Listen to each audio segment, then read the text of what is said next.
अस्सलाम वालेकुम फ्रेंड्स, उम्मीद है कि आप सब खैरियत से होंगे। तो आज आप लोगों को बताने वाले हैं कि मायोनीज से घर पर हेयर्स प्रोटीन ट्रीटमेंट्स करने का आसान तरीका, जहाँ अपने बालों को नरम, मुलायम और चमकदार बनाने के लिए ये बहुत ही ज़बरदस्त है। तो ये होममेड है, आप लोग ज़रूर इसका इस्तेमाल कीजिए, इंशाल्लाह ताला आपको ज़रूर इसका फ़ायदा होगा।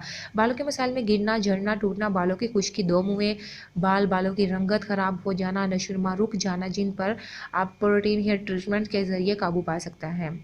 हमारे घर में मौजूद मायोनीज़ प्रोटीन का शानदार ज़ख़ीरा है। मायोनीज़ तकरीबन हर घर में ही इस्तेमाल की जाती है। हेयर ड्रायर की वजह से खुश्क, रूखे और बेजान बालों के लिए प्रोटीन ट्रीटमेंट इंतहाई मौसर इलाज है। प्रोटीन्स को कैप्सूल या क्रीम के ज़रिए बालों में पहुँचाने को प्रोटीन ट्रीटमेंट कहा जाता है। इस प्रोटीन्स के ज़रिए न सिर्फ बालों की नशोनुमा बढ़ती है, बल्कि इनके दीगर मसाइल भी हल हो सकते हैं। प्रोटीन ट्रीटमेंट फ़ायदे तो बहुत हैं, लेकिन ये महंगे होने की वजह से हर कोई नहीं करा सकता। लिहाजा आपको ऐसा तरीका बता रहे हैं जिसके ज़रिए आप प्रोटीन हेयर ट्रीटमेंट्स घर बैठे ही कर सकते हैं। इसका तरीका यह है कि मायोनीज़ को अच्छी तरह बालों में जड़ों तक लगाकर मसाज करें और 1 घंटे के बाद अच्छी तरह शैम्पू से धो लें।